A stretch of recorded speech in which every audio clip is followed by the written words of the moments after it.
Bom dia. Então, nossa primeira aula de geografia, vocês têm na apostila de vocês ali, né? Fontes de energia renováveis e não renováveis, a matriz da energia mundial e Brasil, né? Matriz energética, desculpem, né? Entre parênteses. Mundo e Brasil e a sua classificação, ok? Vamos começar então falando um pouco sobre o que é essa fonte de energia, né? E o que nós vamos estudar. O que é a fonte de energia? Então, é tudo que passa especificamente a gerar movimento, né? Isso é o primórdio do que nós podemos conhecer como fonte de energia, né? Então, nós existem essas fontes de energia, existem as fontes de energias primárias e as fontes de energias secundárias, né?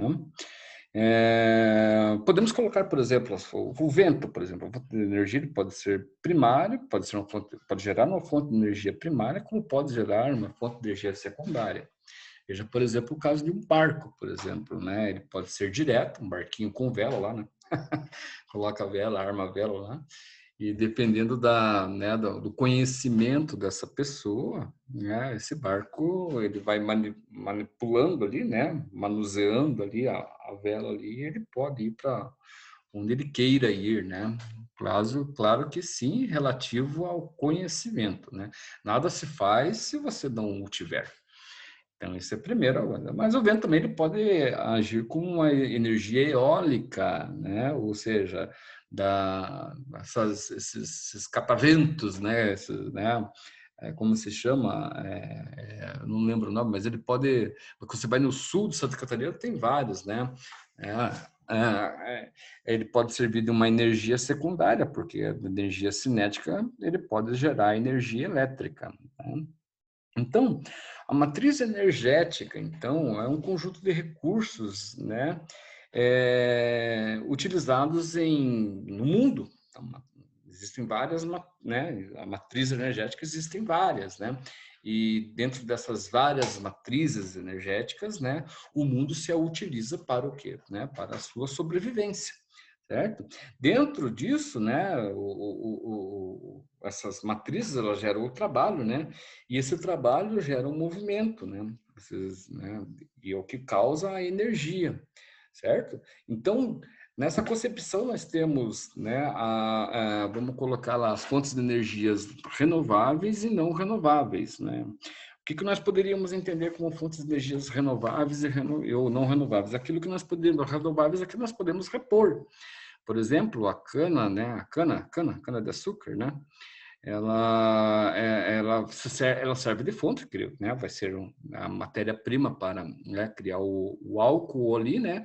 E a partir do momento que você planta e você colhe, você pode reutilizar, né? Você pode reutilizar o solo e pode fazer isso de volta. Então, ela é renovável. Agora, o que seria não renovável? Seria, por exemplo, o petróleo, né? O petróleo nós sabemos que um dia vai acabar. Né? E você não tem como você fabricar, você produzir, né? Você culturar o petróleo. Né? Ele simplesmente, um momento, talvez não nessa, com certeza não aqui nós, aqui, mas num futuro próximo, né? Ainda mais a forma como nós exploramos o meio natural, a natureza, um dia isso vai acabar. Né? Bem, o que acontece? Na verdade, devido a pedido de alguns pais, né, de alunos, e mesmo de alunos aqui do primeiro ano, me pediram para que eu usasse um pouco mais a apostila, né, porque a minha relação com as aulas, elas são um pouco assim, como colocar assim, não estão diretamente ligadas a pegar um texto e ler, né, cara, eu gosto, eu tenho o assunto, e eu trabalho o assunto conforme o meu conhecimento, a minha experiência, etc. Né? Mas pediram para que eu fizesse isso. Não, retome, pega. Eu gostaria que, né, trabalhasse um pouco a apostila, porque serve, né, como uma forma de localização para ver onde que ele está vendo e tal. Daí vamos fazer isso, né, a pedidos, né, claro. Né? Então, eu separei alguns tópicos aqui dentro da página da geografia ali. Então, a introdução, que eu achei interessante, fontes de energia, primeiro parágrafo ali, a primeira parte ali, e logo lá na página 62, a matriz energética brasileira, eu acho que isso daqui fecha com nós aqui, né? Então vamos lá, então para não perder tanto tempo aqui, porque senão a coisa vai para lá, né? Ó, na introdução, então ele coloca o seguinte: ó, qualquer tipo de trabalho que se realiza, se gasta energia, né?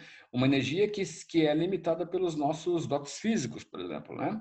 Assim, o homem, desde a antiguidade até os nossos dias, tem se preocupado com as novas fontes, né, de energia para realizar suas tarefas diárias. No começo, usava-se apenas a força de animais para transportar mercadorias ou arar a terra. Mas, com o tempo, os progressos teóricos foram alcançando novas fontes de energia e foram sendo descobertos, tomando o trabalho, tornando o trabalho humano mais eficiente. Então, essa progressão do ser humano, ela vem de milhares de anos, né? Nós não estamos falando aí de uma coisa de um século passado, um século atrás, né? A questão da relação com o nosso tempo, muitas vezes, é meio, não é engraçada, né? Mas é peculiar, né? Porque como que nós percebemos o tempo? De que forma que nós percebemos o tempo, né? Nós temos uma percepção de tempo muito curta, né? Por quê? Porque mesmo que nós colocamos a questão assim de milhares de anos atrás, parece que é uma coisa de 10 anos atrás. E por que que nós temos esse tipo de percepção? Simples, né? O nosso tempo de vida é muito curto. Nós vivemos no máximo aí um país desenvolvido ou subdesenvolvido, como o caso do Brasil, e vive o máximo, a média, né, a faixa etária aí é 70, 80 anos, né? E dependendo muitas vezes, né, não com saúde, né? Às vezes vive lá com 80 anos, 70, 80 anos abaixo de remédio, né? Vamos lá, sei lá, vitimado de alguma doença, né? Então, assim, então a nossa percepção do tempo é muito curta, tá? Então é uma coisa de milhares de anos que nós estamos falando. Por exemplo, a questão da relação do homem e a energia, né, utilizada da força animal, né? Foram milhares de anos ali utilizando a força animal, né, cara? Só posteriormente que vai ter na Revolução Industrial que nós vamos ter, por exemplo, lá o vapor, né? As máquinas a vapor, na Revolução Industrial, na primeira Revolução Industrial que eu estou falando, que é no século XIX, né? Depois, desculpa, do século XVIII para o século XIX. No século XIX, nós vamos ter, né, a energia elétrica e assim vai, né? As três fases da Revolução Industrial lá. A primeira, do século XVIII, a segunda no século XIX e a terceira no século XX, né? Parece que estamos na quarta já, né? Uma sociedade ultra moderna, né, e aí quando você fala de fonte de energia, né, isso muda bastante, né, porque antigamente nós falávamos, quando se falava de fontes de energia, nós tínhamos como prioridade no século XX para o século XXI era a energia elétrica, né.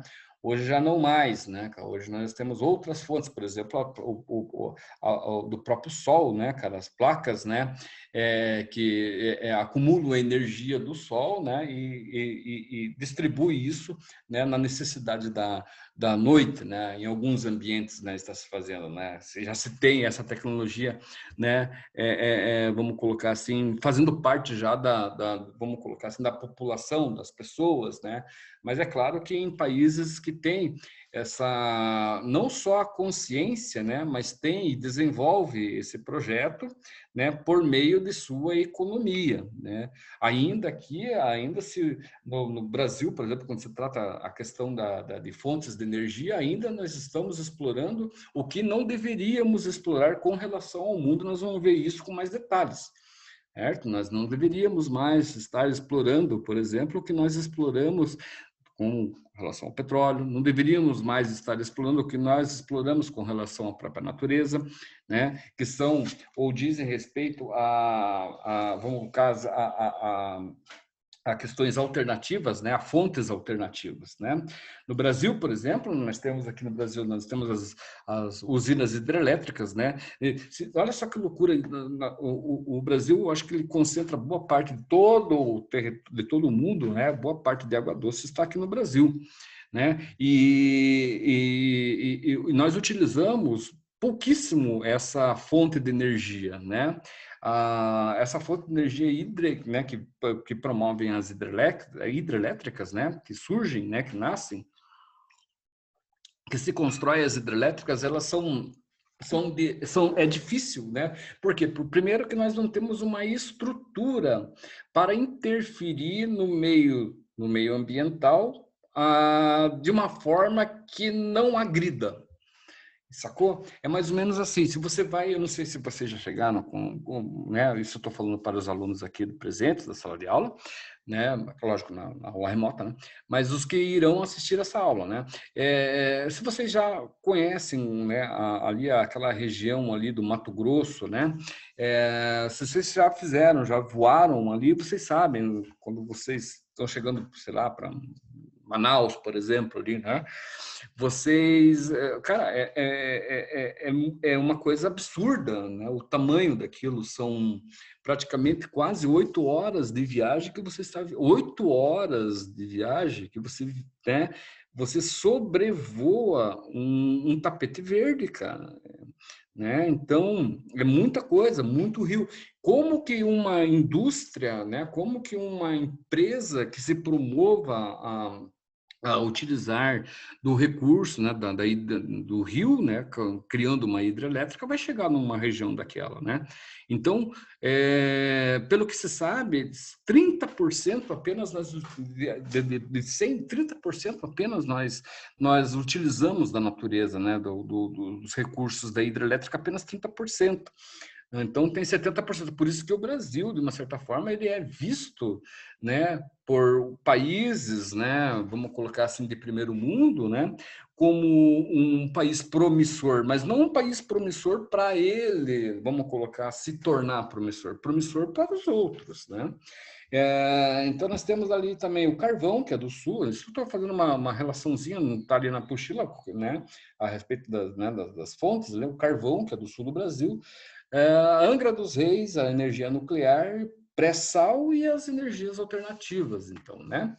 Na segunda parte ali de fontes de energia e sua produção mundial, então nós temos lá o seguinte, tá? Olha lá, as fontes de energia são certamente ou extremamente importantes nas atividades humanas, pois originam combustíveis e eletricidade que servem para iluminar, movimentar máquinas, caminhões, entre outras aplicações. Ou seja, a energia facilita o trabalho do ser humano. E em outras circunstâncias, ou melhor, em outros momentos, esse trabalho que a energia facilita teria grande dificuldade, e teve grande dificuldade, né? A gente pensar, por exemplo, que a máquina, vamos colocar assim, a máquina normal, os tratores que são utilizados no campo, ou os caminhões que são utilizados para transporte, eles ganharam frota significativamente no Brasil há pouco tempo aí, vamos colocar aí de uns 30 anos para cá. Nossa, 30 anos, mas não era nem nascido. Sim, eu estou falando de uma relação, né, de concepção do que nós estamos trabalhando com relação ao nosso assunto aqui, né? Enquanto os outros países, por exemplo, os Estados Unidos, né, já viabilizavam, né, a sua produção nas BRs, né,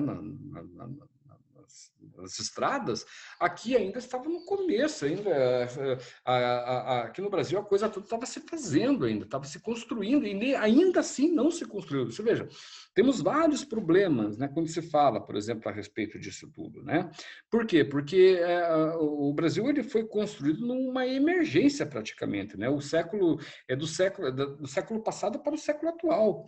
Então, tudo que nós estamos trabalhando aqui é novo para nós, né? Ainda é novo para nós, ainda está passando por um processo que em outros países isso já foi resolvido. Como eu falei, enquanto ainda utilizamos a energia, né, provinda das hidrelétricas, existem países que utilizam a energia eólica, né, ou a energia do sol, né?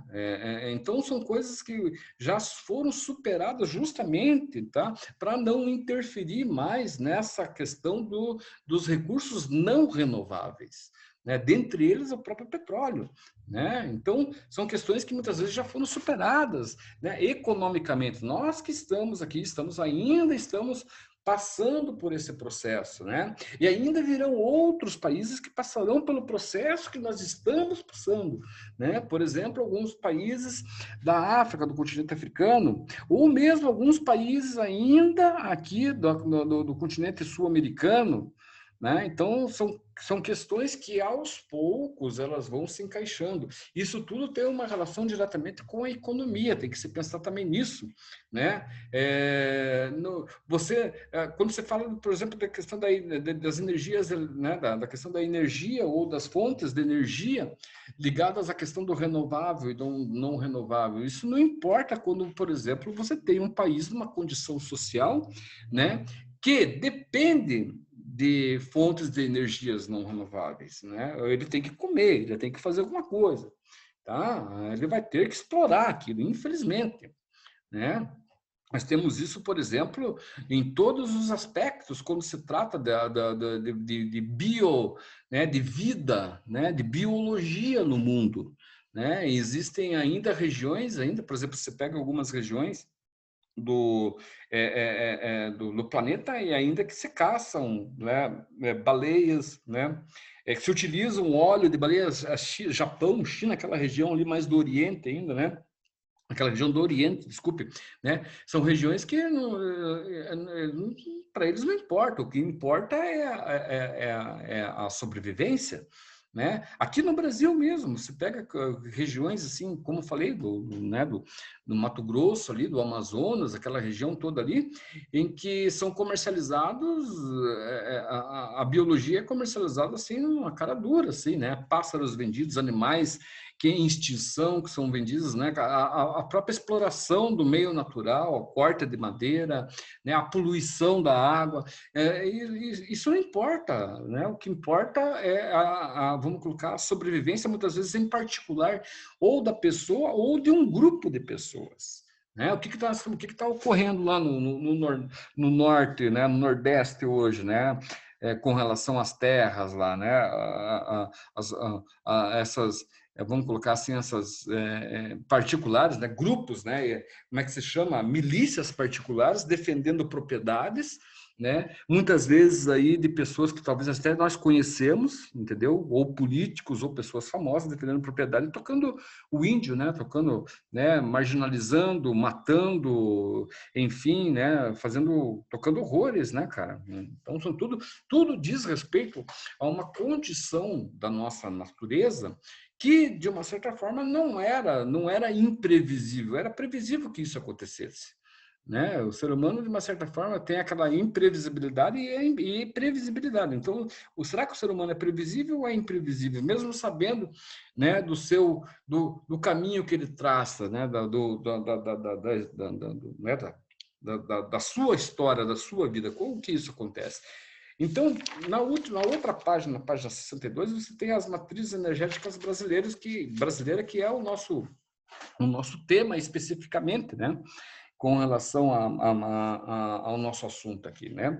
Então, lá, como eu falei, tem que utilizar a apostila e vou fazer isso. Geralmente, as minhas aulas eu gosto muito não de devagar, mas eu gosto muito de fazer colocações além, né, do tema específico ou dos temas em especificidade, né? Porque eu acredito que assim, as ciências naturais ou as humanidades, né, cara, vamos colocar assim, né, cara, elas não têm um viés, não tem apenas uma forma de você aplicá-las, né? Elas são gostosas justamente porque elas se complementam, elas dialogam entre si. Então, quando nós estamos falando, por exemplo, da questão da matriz energética, ou estamos falando de energia renovável ou não renovável, de fontes de energia e etc., né? Nós podemos recorrer à filosofia, nós podemos recorrer à sociologia, nós podemos recorrer à história, nós podemos recorrer à biologia, nós podemos recorrer a tudo. Então, você fazer uma coisa fechada, que é você pegar um determinado tema e dissecar apenas aquele tema, é bacana, mas é mais legal ainda sabermos que isso não está dentro de uma gavetinha, né? Isso que é o bacana, é o mais legal ainda, saber que isso, desculpe, não está ali fechada dentro de uma gaveta, né, cara? Ela está fora daquilo ali, né? Ela faz parte de um contexto bem maior do que aquela especificidade a qual ela se apresenta ou a qual o professor apresenta, né? Mas, enfim, a pedidos, vamos fazer a leitura, vamos trabalhar aqui, né? Então, lá na página 62, você tem lá Matriz energética brasileira, o que seria? Quase todos os dias os jornais estampam notícias sobre a necessidade de mudar a matriz energética mundial, combater o uso indiscriminado de combustíveis fósseis e utilizar fontes de energias renováveis e menos poluentes. Bom, isso daí é um apelo que não é a atualidade, né? Esse apelo já vem feito, ele já vem sido esse problema, ele já havia sido identificado já lá na Revolução Industrial, no primeiro momento da Revolução Industrial, que é na Europa, Inglaterra, França, aqueles países ali, né, que se promoveram com essa primeira Revolução Industrial. Por quê? Porque a partir do momento que surgiram aqueles grandes complexos industriais, eles já passaram a poluir, cara. Se você pega, por exemplo, lá, não sei se vocês já assistiram, não sei se, acho que essa é a frase mesmo, é uma indagação. Não sei se vocês já assistiram filmes, né, passados, assim, principalmente do século passado, que falam sobre a Londres do século XIX, do século XVIII, do século XIX. Você vai ver uma Londres, né, assim, conturbada, né, cara, com uma Londres, vamos colocar assim, nublada, né, cara, dessa impressão nossa, né, que lugar, né, um lugar esotérico, místico, né, aquilo lá, aquela nublagem ali era fumaça, cara, fumaça dos grandes complexos industriais, né? Que estavam sendo ali, né? Que abargavam, né, cara, milhares de trabalhadores, né, em condições sociais deploráveis, né? Aquilo tudo é fumaça. É como eu não sei aqui se, né, vocês que moram em São Paulo, por exemplo, né? Ali aquela região ali do ABC Paulista ali, né? Ou mesmo quando você está chegando em São Paulo, né? Sai de Curitiba, que você pega o ônibus, de avião não tanto, mas de avião com certeza, de ônibus com certeza. Você está entrando em registro em São Paulo, você já sente, né, um clima diferente no ar. Né? Por quê? Porque o São Paulo é industrializado, né? Boa parte das indústrias, as primeiras se instalaram ali e outras foram se instalando ao longo de sua história, né? Então você já sente aquele ambiente um pouco diferente, né, do ambiente aqui de cidades que não têm tantas empresas, tantas fábricas, tantas indústrias, né? Então essa é uma questão interessante que não é hoje, ela já vem de um passado, né? Só que hoje, através do processo, né, através da tecnologia, onde nós hoje temos uma televisão de palma de mão, né, que é o celular, hoje fica mais evidente, né, cara? Por quê? Porque você abre ali as notícias do dia a dia ali, né? Você vê que hoje em dia as queimadas, né? O que está acontecendo no Amazonas ali, estão tacando fogo em tudo lá, né? Tá pegando, então é uma notícia que vem à tona. Olha aí, ó, diz respeito especificamente aqui no que nós estamos atribuindo aqui no nosso estudo aqui, né? Bem, por hora, então, é isso daí, tá? Eu gostaria de agradecer a presença, tanto dos que estão em sala, quanto dos que, né, irão assistir pelo YouTube ali e tal, né, na página do colégio. E amanhã nós continuamos a nossa aula, tá legal? Eu dou as boas-vindas a vocês nesse quarto e último bimestre do nosso ano de 2020, né? Eu espero muito espero estar contribuindo com vocês, tá? Caso vocês não entendam, caso vocês, né, professor, não está legal assim, vocês fiquem à vontade, todos vocês têm o meu e-mail para vocês enviarem as provas para mim, né? Então, vocês fiquem à vontade, né? Eu aceito sugestões, indiferente de quais sejam, né? As sugestões podem vir, são bem aceitas, não há, de forma alguma, eu agiria como em represária a qualquer um, de forma alguma mesmo. Então, isso me ajudaria bastante se vocês, no dia das provas, né? Fizessem um comentário no que eu estou ajudando, porque eu estou aqui para isso, né, cara? Nós estamos aqui para isso, né? Então é isso aí. Amanhã nós damos continuidade na aula. Tenham um bom dia. Até amanhã. Tchau.